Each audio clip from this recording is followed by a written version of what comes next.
50 Best Restaurants award ceremony is coming up very soon. How exciting is the time leading up to the event? Well, I think with 50 Best, the restaurant community always embraces the idea of all getting together. It's one of the very few events that are held in the world that draws chefs from everywhere. And we're all so busy in our lives that it's very rare that you get to see a lot of your colleagues, say from Tokyo or from South America.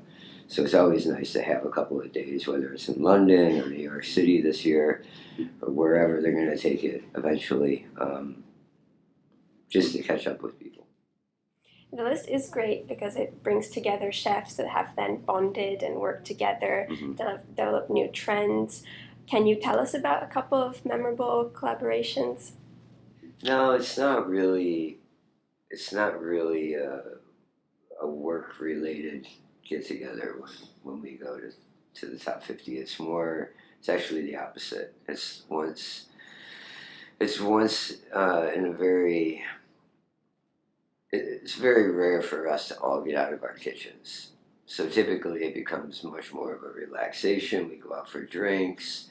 We talk about everything other than work versus having a powwow about, what new dish or what new technique we can come up with. Typically talk about hiking or biking or who ran the marathon or where they traveled for inspiration and stuff like that, but nothing really about cooking.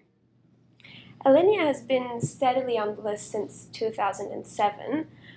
Do shifts, whether up or down, influence your business, or is it above all important to be on the list? I don't. The shifts definitely haven't affected our business. I think it's one of those weird algorithms where, depending on where you sit on the list and when you first entered the list and throughout the scope of how long the list has been popular. So for a lot of restaurants.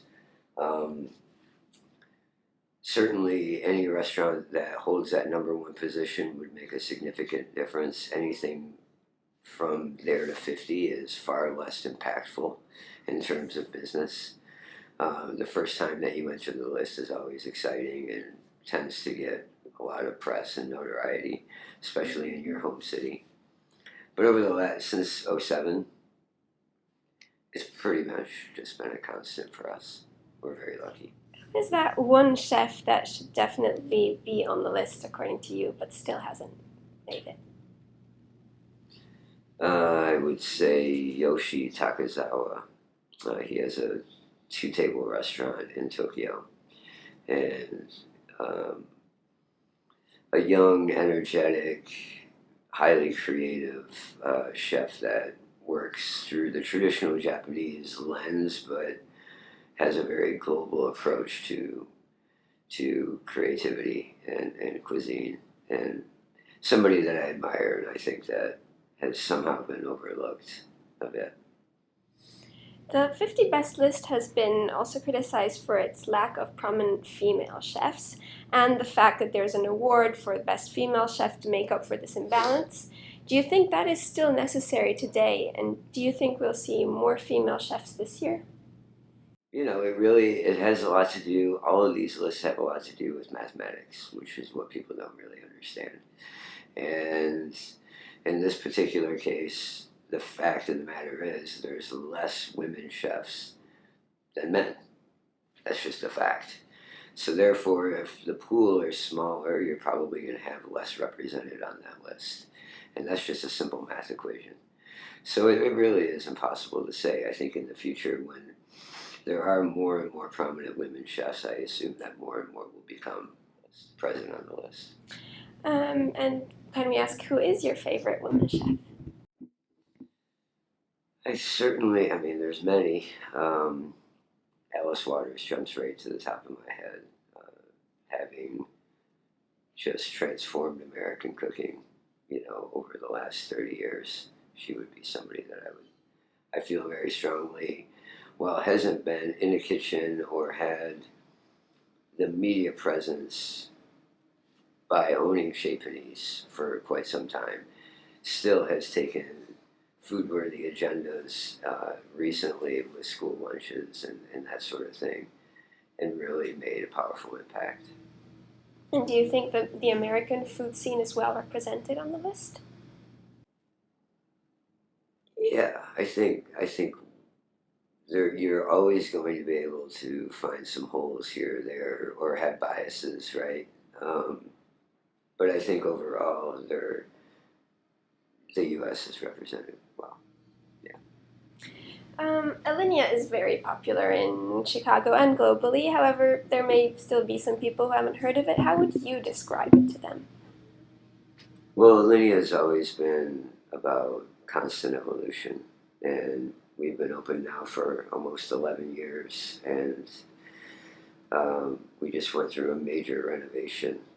In fact, we just opened a couple weeks ago, reopened.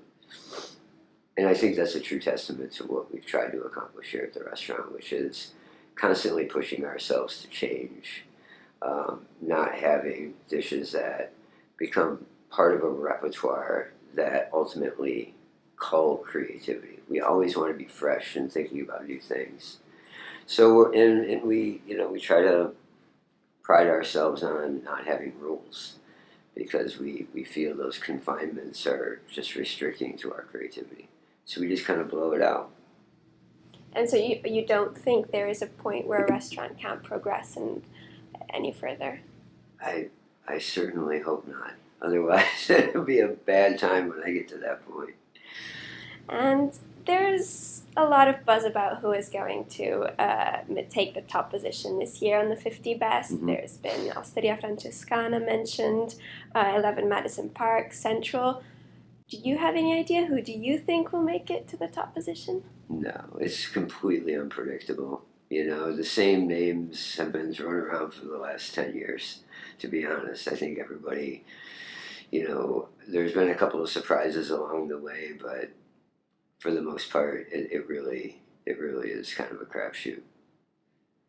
Well, thank you so much for your You're time. welcome.